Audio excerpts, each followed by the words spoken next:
An ever-grateful President of the Republic dropped by at the Heroes Hall of the People's Palace earlier today to personally relay his heartfelt appreciation to the diplomats and career foreign service professionals of the DFA who've made all his foreign trips a breeze and a huge success.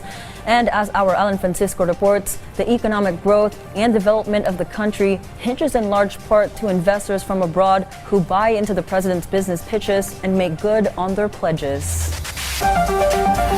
The reason I came is that I wanted to make it known to all of you how that sometimes you are being diplomats, you all work very quietly and in the background and do not call attention to yourselves. President Ferdinand R. Marcos Jr. recognized and thanked the men and women of the Department of Foreign Affairs for their service to the country in celebration of the DFA's 125th anniversary in Malacanang.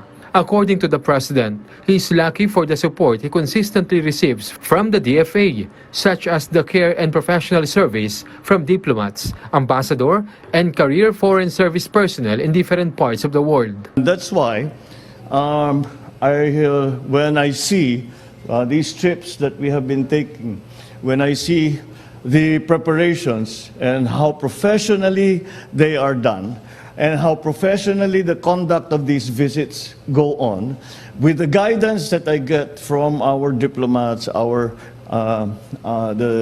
different ambassadors, all the congens and the people in each of the stations, I always feel very well equipped, and I always feel that I'm lucky to have that kind of support. That is professional. And that's why when I first came into office, the President also cited the dedication and sacrifice of the DFA personnel, especially in helping Filipinos overseas. And I'm very, very happy to be able to stand here before you and say that thanks to your very hard work, very skilled work, the great experience that you bring to bear, these trips that we have taken have been quite successful, because they have been so well put together. When I get there, I'm properly briefed, I have good information, maayos ang takbo. All I have to do is make papogi to everybody, because you did my job, that legwork for me already. And for that, I hope you realize how appreciative we all are for the very difficult, sometimes extremely complicated, and always quiet work that we do.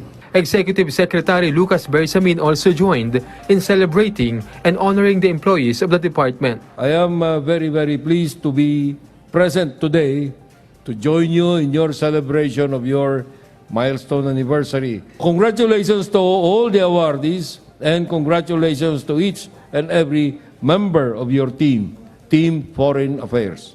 Foreign Affairs Secretary Enrique Manalo also thanked President Marcos, being the chief architect of foreign policy. Through the years, Philippine diplomacy has accomplished legacies that every Filipino should be proud of. And I tell my colleagues in DFA of my conviction that our greatest accomplishments have yet to come. We thank President Marcos Jr. for his leadership as the chief architect of foreign policy and in guiding the department and nation as we build on the wealth of Philippine diplomatic accomplishments, and as a responsible, constructive, engaged, and peaceful regional and international actor, while we sustain the trajectory for our rising status in the community of nations. Any given day and hour, the men and women of DFA endeavor to give their full meaning and flesh to the direction that the administration of President Marcos Jr. has set for our independent foreign policy and the 8-point socio-economic agenda. The DFA also launched the first DFA institutional video today that includes the stories of the department, like the first Foreign Affairs Secretary, Apolinario Mabini. The video also contains the international events and organizations participated in by the DFA as the country's representation abroad. Alan Francisco for The Nation.